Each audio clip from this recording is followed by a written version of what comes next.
আপনি যদি অবাক হবেন, আজকে আমাকে বলছে, কে বলছে আমি বলবো না, কারণ আমি প্রতিদিন হাঁটতে যেতাম, এখন আর হাঁটতে যাই না।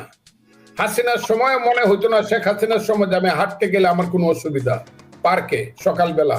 কিন্তু আমি এখন 2 মাস যাবৎ পার্কে হাঁটতে যাই না। কেন যাই না এটা বলবো না আমি। সেই পার্কের একজন মেয়ে আমাকে বলছে, মেয়ে না, সে আমার বোনের মতো, সে আমাকে বলছে যে আমরা দুইজন মেয়ে আমরা আলাপ করতেছিলাম, হাঁটতেছিলাম, তখন বুরকা গায়ে দিয়ে আরো 2জন আসলো, আর 2জন ছেলে এসে বললো যে এখানে হাঁটতে হইলে কিন্তু কালকের থেকে হিজাব করে আসবে। এই যে শুরু হয়েছে যে ফুটবল খেলতে দিবে না, নাটক করতে দিবে না, গান গাইতে দিবে না, লালন অনুষ্ঠান করতে দিবে না, এই যে শুরু হয়েছে, এই যে বিশ্বাসঘাতকতা ইউনূস সরকার করতেছে মেয়েদের সাথে, তার উত্তর কি বাংলাদেশের নারীরা দিবে না, আমাদের মায়েরা বোনেরা দিবে না? আমি তো মা বোনদের মধ্যে কোনো ডিফারেন্স করি না। আমার যে মা নেকাব পরে, হেজাব পরে, সেও আমার মা, সে আমার বোন, সে আমার মেয়ে।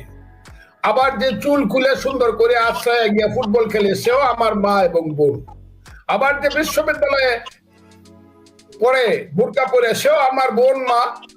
আবার যে বোরকা পরে না, সেও আমার বোন মা। এই যে নারীদেরকে এই দিকে আফগানিস্তানের দিকে ঠেলে দেওয়া হচ্ছে, আফগানিস্তানের মেয়েরা ক্লাস 5-এ বেশি পড়তে পারে না, এখন দেখছি তারা গোপনে এসে পাকিস্তানে লেখাপড়া করে। এই দেশটা কি এই মধ্যযুগের দিকে নিয়ে যাওয়ার জন্য 5ই আগস্ট হয়েছিল কিনা আমি আন্দোলনকারী সন্তানদেরকে জিজ্ঞাসা করতে চাই। তোমরা এই দেশটাকে কোথায় নিতে চাও, এটা দয়া করে বলো তোমরা, না হলে আমাদেরকে মেরে ফেলো। তোমরা এসে ব্রাশ ফায়ার করে আমাদেরকে মেরে যাও যে তারা এই পৃথিবীতে কেন জন্মগ্রহণ করে, যুদ্ধ করে কেন দেশ স্বাধীন করছে। কিন্তু বাঙালি জাতি সত্তার লোক 99%।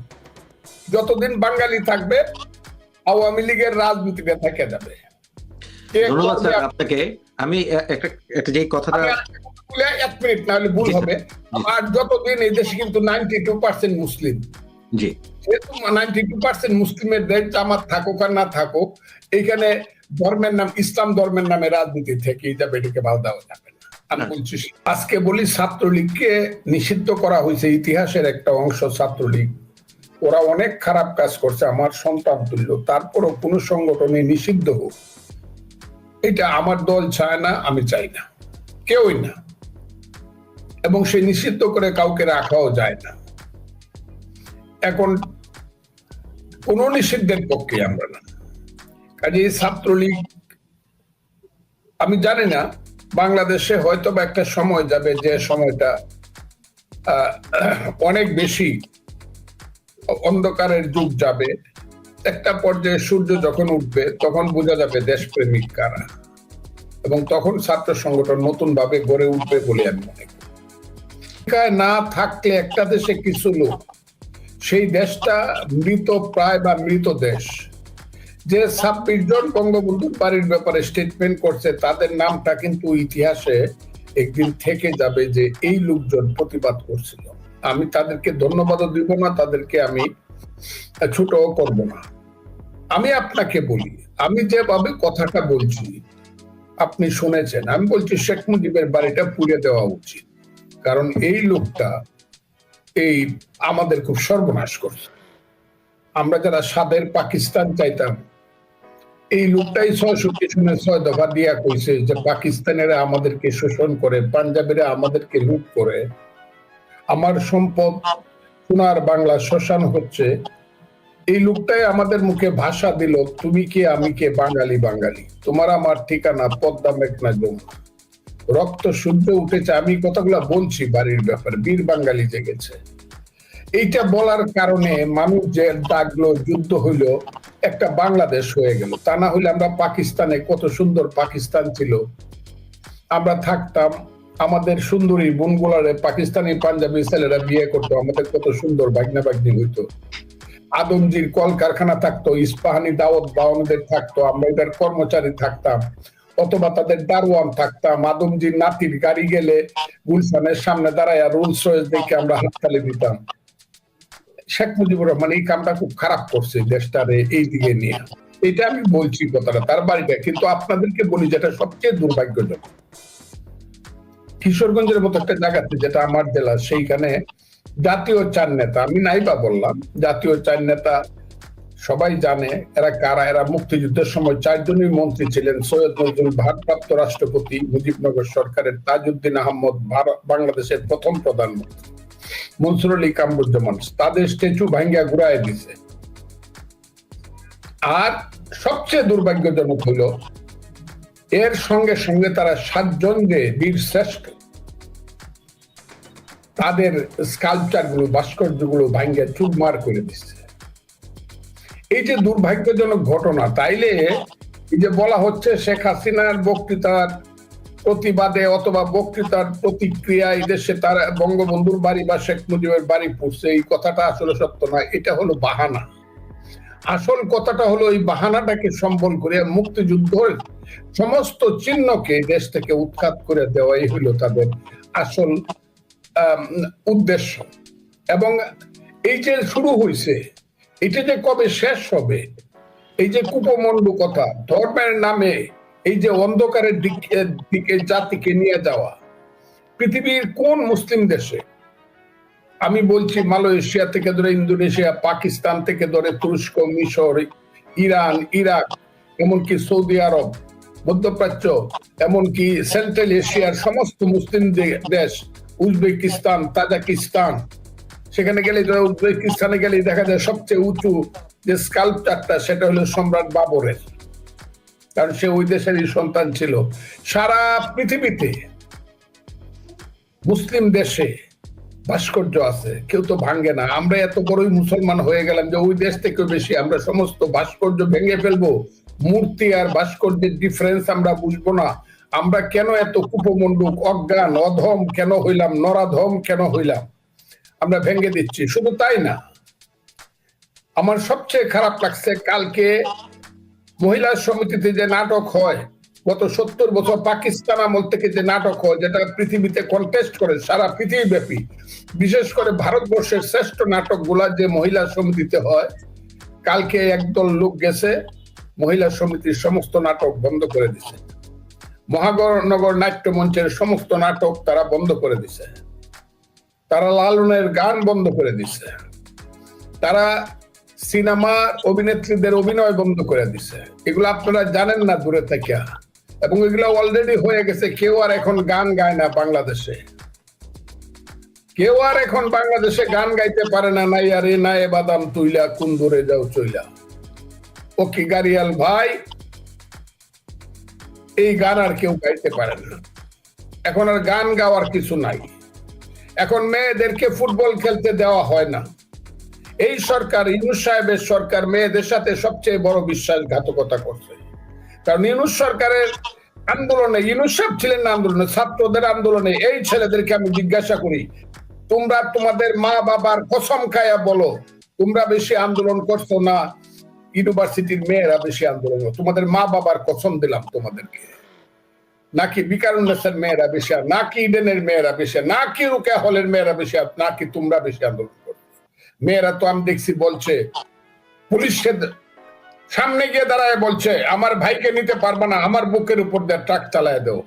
পুলিশ বাধ্য হয়ে আন্দোলনকারীকে ছেড়ে চলে গেছে। বিশ্ববিদ্যালয়ের স্ট্যাচুর সামনে দাঁড়ায় বলছে আমি বাবাকে বলে এসেছি, বাবা আমি যদি মরে যাই আমার লাশটা তুমি নিও না, যে পর্যন্ত শেখ হাসিনার পতন না হয়। এই যে মেয়েরা, আমাদের সেই সবচেয়ে ভালো যে স্কুল বিকারুন্নেসা, সেই বিকারুন্নেসার 6 এর মেয়েরা রাস্তায় নেমে বলছে শেখ হাসিনার নামে বিরুদ্ধে স্লোগান দিছে। সেই মেয়েদেরকে অপমান করে এখন কি হচ্ছে, যে টিমটা হলো ভারতবর্ষের, ভারত উপমহাদেশের সবচেয়ে শ্রেষ্ঠ টিম, সেই টিমটাকে এখন ফুটবল খেলতে দেওয়া হচ্ছে না। আমার কথাটা বুঝবার চেষ্টা করবেন। জি, এখন কোথাও মেয়েরা কোথাও খেলাধুলা করতে পারে না। কোন জায়গায় দাঁড়াবে বাংলাদেশে? গণতন্ত্র কতটুকু, মুক্তিযুদ্ধ কতটুকু, মানুষের পেটের ভাত পরনের কাপড় কতটুকু, মানুষের শিক্ষা চিকিৎসার অবস্থা কতটুকু তারা দিবে? 31 দফায় সব বলে দিছে, কিন্তু এটার বিরুদ্ধে স্টেট দাঁড়াইতে হবে। এবং একটা কথা আমি খুব ক্লিয়ার ভাবে বলতে চাই, আজকে কিন্তু মুক্তিযুদ্ধ মুক্তিযুদ্ধ মৃত্যুর মুখামুখি, একদল ঘাতক চেষ্টা করতেছে মুক্তিযুদ্ধকে মেরে, আমি ঘাতক বললাম তাদেরকে, এই কালো শক্তি চেষ্টা করতেছে মুক্তিযুদ্ধকে হত্যা করার জন্য। এখানে বিএনপির যদি ভূমিকা না থাকে, আমার ধারণা বিএনপির ভূমিকা থাকা উচিত, আমি এর বাইরে আর কিছু বললাম। মুক্তিযুদ্ধ সম্পর্কে বিএনপির সুস্পষ্ট বক্তব্য থাকা উচিত। এই জায়গাতে না, একটা রাষ্ট্র নির্ভর করে তার ফিলোসফি কি, তার ইডিওলজি কি, তার স্ট্যান্ড পয়েন্ট কি, তার পিলার কি, তার মূলনীতি কি, সবকিছুর উপর একটা রাষ্ট্র নির্ভর করে। খালি আমি ক্ষমতায় গেলাম কি গেলাম না সেটা পরের ব্যাপার, কিন্তু নির্দিষ্টভাবে মুক্তিযুদ্ধ যে বাংলাদেশের মা, মুক্তিযুদ্ধের পেট ছিঁড়ে যে বাংলাদেশের সৃষ্টি হয়েছে, এই জায়গাটা কেউ না কেউ এটাকে প্রতিষ্ঠিত বা এটাকে প্রকাশ করতে, এটার পক্ষে দাঁড়াইতে হবে। আর মুক্তিযুদ্ধ যদি বাদ দিয়ে দেন, it is not Bangladesh, it is not Bangladesh. কারণ মুক্তিযুদ্ধের পরেই দেশের নাম, মধ্য দিয়ে দেশের নাম বাংলাদেশ, এর আগে তো পাকিস্তান ছিল। কাজে যারা মুক্তিযুদ্ধ চান এটা লিখতে হবে পূর্ব পাকিস্তান, লেখেন আগে, লিখে তারপরে রাজনীতি করেন। বিএনপির তো নামের একেবারে প্রথমটাই বাংলাদেশ জাতীয়তাবাদী দল। কাজে আমি আজকে বলি, আপনারা যে প্রশ্নটা তুলতেছেন এইগুলা খুব কঠিন প্রশ্ন, কিন্তু বিএনপির কাছ থেকে কিন্তু বাংলাদেশের মানুষ অনেক কিছু আশা করে, অনেক সুস্পষ্ট বক্তব্য আশা করে। খালি ক্ষমতায় যাইতে চায় একটিলে নো, অনেক সুস্পষ্ট বক্তব্য বিএনপির কাছ থেকে আশা করে। আমার দল সেটা দিচ্ছে। আমাদের নেতা তারেক রহমান সাহেব, ভারপ্রাপ্ত চেয়ারম্যান, তিনি অনেক ম্যাচিউর বক্তব্য এখন রাখছেন, কিন্তু দেশের ভিতরে যা হচ্ছে সেটা আমার কাছে খুব সুস্পষ্ট ভাবে মনে হচ্ছে না যে একটা রাষ্ট্র যন্ত্রকে দায়িত্ব নেওয়ার মতো করে যে প্রিপারেশন, এই প্রিপারেশনটা তারা সঠিকভাবে নিচ্ছে। আর যে কথাটা জমির চৌধুরী বললো আওয়ামী লীগের ব্যাপারে, আওয়ামী লীগ আসবে কি আসবে না, থাকবে কি থাকবে না, এই কথাটা আমার মুখ দিয়ে না বলা নেই ভালো। কারণ আমি এই কথা কইতে কইতে আমাকে সবাই বলে তো বিএনপি করে না, সে আওয়ামী লীগের দালালি, আমাকে দিয়ে বলায়েন না। আমি মনে করি আওয়ামী লীগ হোক বিএনপি হোক, আওয়ামী লীগকে এখন বললেও, আওয়ামী লীগ যদি বলে ইউনূস সাহেব ডাকে, তাও আসতে পারবে না। যদি আওয়ামী লীগ ইউনূস সাহেব সরকারের, আমি মনে করি না যে ইউনূস সাহেবের সরকার যেভাবে তাদের নিরপেক্ষতা হারিয়েছে, সেই ইউনূস সাহেবের সরকারের অধীনে কোনো নির্বাচন সঠিক হবে, এটা আমি মনে করি না। তারপরে আমি মনে করি যদি ইলেকশন হয় ইউনূস সাহেবের অধীনে বা নির্বাচন কমিশনের অধীনে, নির্বাচন কমিশনের আমি কিছু বলছি না, তাদের কোনো ত্রুটি আমি এখন পর্যন্ত পাইনি। যদি ইউনূস সাহেবের অধীনে কোনো ইলেকশন হয়, ফ্রি ফেয়ার ইলেকশন হইলে আওয়ামী লীগকে ডাকলেও আওয়ামী লীগ কতটুকু দ্রুত আসতে পারবে, যে কতটুকু তারা, তবে আমি সবসময় বলি মিস্টার জমির চৌধুরী, আওয়ামী লীগের রাজনীতি কিন্তু থেকে যাবে। কারণ এই দেশে আমরা যত কথাই বলি, বাঙালির সংখ্যা কিন্তু ৯৯%। বাঙালি জাতিসত্তার সংখ্যাটা হলো ৯৯%। আমরা বাংলাদেশি করছি, আমরা রাষ্ট্রীয় জাতিসত্তার অন্যদেরকে আমরা অ্যাকোমোডেট করার জন্য। যে ৫ই আগস্টের সঙ্গে এখন ইউনূস সাহেব সহ সবাই, এই সরকার এবং তাদের পিছনে যে একটা কালো শক্তি আছে, অন্ধকারের শক্তিরা সবই বিশ্বাসঘাতকতা করেছে। কেন আমি কথাটা বলছিলাম? আমি এই কারণে বলছিলাম, প্রথমে শুরু হইলো আন্দোলনটা একটা নির্দোষ আন্দোলন, ওটা কথা চাই না। তারপরে আস্তে আস্তে সেই আন্দোলনটা সুপ্রিম কোর্টের এপিলেট ডিভিশনের জাজমেন্টের পরে সেই আন্দোলনটা এক দফায় গেল। এক দফায় এক দাবি, হাসিনা তুই কবে যাবি, এইটা ছিল মূল স্লোগান। এই স্লোগানটা শুরু হইল ১ আগস্ট থেকে। এক দফায় এক দাবি, হাসিনা তুই কবে যাবি। তাইলে এক দফায় এক দাবি, হাসিনা তুই কবে যাবি যদি হয়, তাহলে আমরা স্লোগানটা দিলাম কিন্তু কেন্দ্রীয় সরকারের বিরুদ্ধে। আমরা এমন কোন স্লোগান দিলাম না যেটা ৮৫-৮৬ সনে এরশাদের সময় দিতাম যে এক দফায় এক দাবি, আমরা উপজেলা ইলেকশন মানি না, করতে দেওয়া হবে না। আমরা তো উপজেলা ইলেকশন করার জন্য কোনো স্লোগান দেই নাই, ইউনিয়ন পরিষদ স্থানীয় সরকার ইলেকশন করার জন্য স্লোগান। আমরা স্লোগানটা দিছি এক দফায় এক দাবি, হাসিনা তুই কবে, অর্থাৎ কেন্দ্রীয় সরকার কবে যাবি। কাজে কেন্দ্রীয় সরকারকে যেহেতু আমরা পরাজিত করে তাকে বিদায় করতে পেরেছি, এখন প্রথম ইলেকশনটা কি হবে?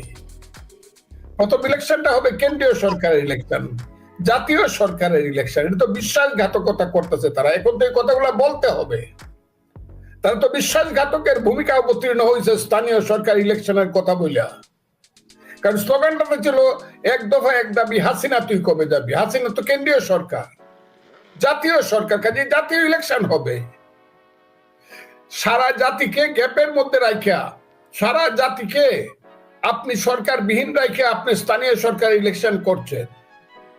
এইগুলো তো মার্শাল ওই আইয়ুব খান যেটা করছিল 62 সনে, সেই আইন করতেছেন। সেই আইন করিয়া এখন এমন একটা অবস্থায় চলে গেছে দেশ, এই অবস্থা থেকে দেশকে যদি বেরোতে হয় আমি জানি না কি হবে। আপনি তাদেরকে ফেসিস্ট বলেন, আমি তাদেরকে ফেসিস্ট এখনো বলতেছি না, ফেসিস্ট হওয়ার জন্য যোগ্যতা লাগে না, আমি এদেরকে বলি মুনাফিক।